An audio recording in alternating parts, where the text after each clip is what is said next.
வணக்கம். நம்ம இன்றைக்கி பார்க்க போகிற வீடியோ தலைப்பு என்னென்னா ரோபோட்டிக் சர்ஜரி, அதாவது ரோபோட்டிக் அறுவை சிகிச்சை.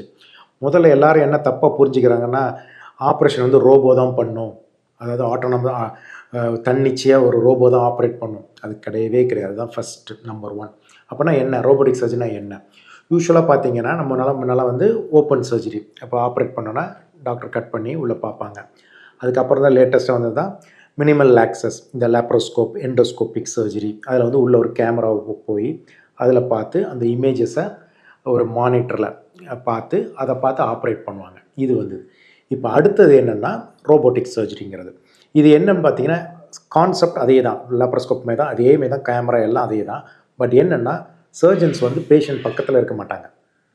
அவங்க வந்து ஒரு ஒரு கன்சோல், ஆப்ரேட்டிங் ரூம் இருக்குன்னா அது பக்கத்துலேயே ஒரு கன்சோல் இருக்கும். அதில் உட்காந்துக்கிட்டு அவங்க வந்து இந்த கேமரா உள்ளே போய் ஒரு மானிட்டரில் பார்த்துக்கிட்டு ஆப்ரேட் பண்ணுவாங்க. இதுதான் ரோபோட்டிக் சர்ஜரி. இது சர்ஜன் தான் ஆப்ரேட் பண்ணுவார், ரோபோ ஆப்ரேட் பண்ணாது. சரி, ஓகே. இதெல்லாம் என்ன அட்வான்டேஜஸ், என்ன டிஸ்அட்வான்டேஜஸ் பார்ப்போம். முதல்ல வந்து அட்வான்டேஜ் வந்து டு த சர்ஜன். ஒரு ஆப்ரேட் பண்ணுற டாக்டர் வந்து ரொம்ப நேரம் ஒரு பெரிய சர்ஜன் தான் நின்றுக்கிட்டே இருந்து கஷ்டப்படணும் அவசியமே கிடையாது. உட்காந்துக்கிட்டே ஆப்ரேட் பண்ணலாம். இது நம்பர் ஒன். பட் அதை விட முக்கியமாக அந்த விஷன், கேமராவில் பார்க்குற அந்த மானிட்டரில் பார்க்குற இமேஜஸ் வந்து 3D. இப்போ லேப்ரோஸ்கோப் எல்லாம் மானிட்டரில் பார்க்குறது 2D, நம்ம டிவியில் பார்க்குற மாதிரி. பட் இது 3D. 3Dனா டெப்த்து தெரியும், லென்த்து பிரெத்தோட டெப்த்து. ஸோ நமக்கு வந்து ஒரு ஆப்ரேட் பண்ணுறதோட ப்ரிசைஸாக, ஒரு தேவையில்லாமல் ரொம்ப உள்ளே போய் எல்லாம் ஆப்ரேட் பண்ணாமல் கரெக்டாக ப்ரிசைஸாக ஆப்ரேட் பண்ணலாம். ஸோ 3D விஷன், ப்ரிசைஸ் ஒரு ஆப்ரேட் பண்ணலாம். அடுத்தது ட்ரமர் ஃபில்ட்ரேஷன் வாங்க. இப்போது கை ஒரு ஏஜ் ஆகிறவர்களுக்குலாம் கை நடுங்குது, இல்லை ஏதோ ஒன்று திடீர்னு கை யாரோ ஆட்டுறாங்க அப்போங்கும்போது அதெல்லாம் பார்த்திங்கன்னா அங்கே என்ன பண்ணாலும் அங்கே அப்படி இருக்காது. அது வந்து நம்ம கை நடுக்கிறதுக்கு எதுவுமே நடுங்காது. அது வந்து நம்ம எப்படி நம்ம லெஃப்ட் ரைட் போனால் அதுக்கேற்ற மாதிரி தான் நம்ம தவிர மற்றபடி எதுவும் மாறாது. ஸோ இதை மாதிரி உள்ளதெல்லாம் ஒரு பாட்டு. அடுத்தது பேஷண்ட்டுக்கு உள்ள அட்வான்டேஜஸ் அப்படின்னு பார்த்தா, இதில் வந்து டெஃபினட்டாக ரொம்ப லேப்ரோஸ்கோப்பில் ரொம்ப பெரியதாக இல்லாட்டாலும் பட் கண்டிப்பாக இருக்கும். ஏன்னா இந்த ஆப்ரேஷனை ப்ரிசைஸாக பண்ணுவாங்க. தேவையில்லாத கட் பண்ண தேவையில்லை, தேவையில்லாமல் டிசெக்ட் பண்ண தேவையில்லை. ஸோ இது ஒரு அப்போ என்ன ஆகும், வேகமாக புண்ணு ஆடுறது வேகமாக இருக்கும், நல்ல வேகமாக ரெக்கவரி. அடுத்தது பிளட் லாஸ். இப்போ நம்ம தேவையில்லாமல் இது பண்ணுறதுனால ப்ளஸ் இந்த விஷன் 3D விஷன்கிறனால இரத்த குழாய்கள்லாம் நல்ல கண்ணுக்கு தெரியறனால நம்ம தேவையில்லாமல் இல்லை அந்த ஆப்ரேட் பண்ணும்போது அந்த டேமேஜ் ஆகி இரத்த இழப்புகளை ரொம்ப கம்மி பண்ணலாம். அதே மாதிரி சர்ஜரியோட டூரேஷன் இதில் வந்து கம்பேரிட்டிவ்லி கொஞ்சம் ஜாஸ்தியாக இருக்கலாம்.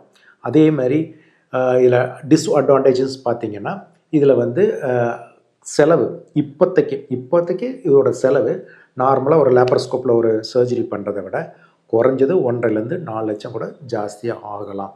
பட் இது எல்லாமே இப்போ உள்ள இன்சூரன்ஸில் கவர் ஆகுது. ஸோ அதனால் பேஷண்ட்ஸ்க்கு இது அட்வான்டேஜ் தான். பட் எதுவும் இருந்தாலும் இல்லாட்டாலும் சரி, இப்போ இருக்கிற இந்த காஸ்ட்லியாக இருக்கிற இது வந்து இன்னும் போக போக போக புதுசாக கண்டுபிடிக்கிறனாலையும் புது கம்பெனிகள் வர்றதுனாலையும் இதோட ரேட்டு நல்லாவே குறையும். அண்ட் டெக்னாலஜி இம்ப்ரூவ் ஆகிறதுனால இந்த டெக்னாலஜி நம்ம அப்ரூவ் பண்ணி தான் ஆகணும். இதில் மித்ஸ் அப்படின்னா என்னென்னா, இது வந்து நிறைய பேர் என்ன நினச்சிக்கிறாங்கன்னா, இது வந்து ரோபோ தான் ஆப்ரேட் பண்ணும், டாக்டர்ஸ் யாரும் ஆப்ரேட் பண்ண மாட்டாங்க. கிடையவே கிடையாது. சர்ஜன் மனுஷங்க தான் இதை ஆப்ரேட் பண்ணுவாங்க.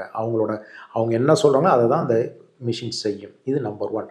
நம்பர் டூ, இதில் வந்து ரொம்ப காஸ்ட்லி, ரொம்ப பணக்காரங்களுக்கு மட்டும் தான் பண்ணோம் அப்படி கிடையவே கிடையாது. இப்போ உள்ள முன்னால் இருந்ததை விட இப்போல்லாம் குறைஞ்சி வரனால அஃபோர்டபிலிட்டி எல்லாருக்குமே வருது.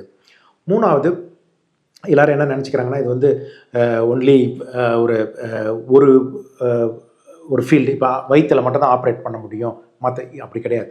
இப்போ ஒரு ஜென்ரல் சர்ஜரி, இல்லை கேஸ்ட்ரோஎன்ட்ராலஜி, கேன்சருக்கு, கைனகாலஜி, யூராலஜி, இதில் எல்லாத்துலேயுமே நல்லா அட்வான்ஸ்டாக இப்போ எல்லாம் வந்து சிலர் பார்த்திங்கன்னா ஒவ்வொரு சிஸ்டத்துக்கும் ஒவ்வொரு ரோபோ வந்து ரொம்ப ஸ்பெஷலாக, ஆர்த்தோக்கு அந்த ரோபோ நல்லா இருக்கிற மாதிரி, நியூரோக்கு ரோபோ அது தனியாக, இதை மாதிரி ஒன்றுக்கும் ஸ்பெஷலாக வந்துக்கிட்டே இருக்குது.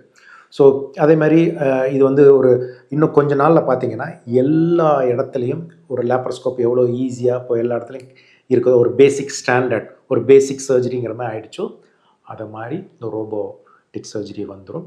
அதுக்கப்புறம் டெலிரோபோட்டிக்கே வந்துடுச்சு. டெலிரோபோட்டிக் பார்த்திங்கன்னா, இப்போ இங்கே சென்னையில் இருந்துக்கிட்டு இப்போ ஒரு பேஷண்ட் வந்து கல்கட்டாவில் இருக்காங்கன்னா அங்கே உள்ள பேஷண்ட்டுக்கு ஆப்ரேட் பண்ணலாம்.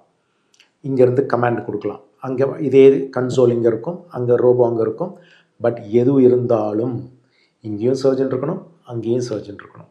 சேஃப்டி வைஸ் டெஃபினெட்லி இது எல்லா ஒரு சர்ஜரிக்கு என்ன சேஃப்டியோ அதே சேஃப்டி தான். இதில் வந்து ரொம்ப ரொம்ப இல்லை சேஃப்டி இல்லை, அது மேலே எதுவுமே கிடையாது. ஸோ அதனால் future is going to be robotic surgery. Thank you.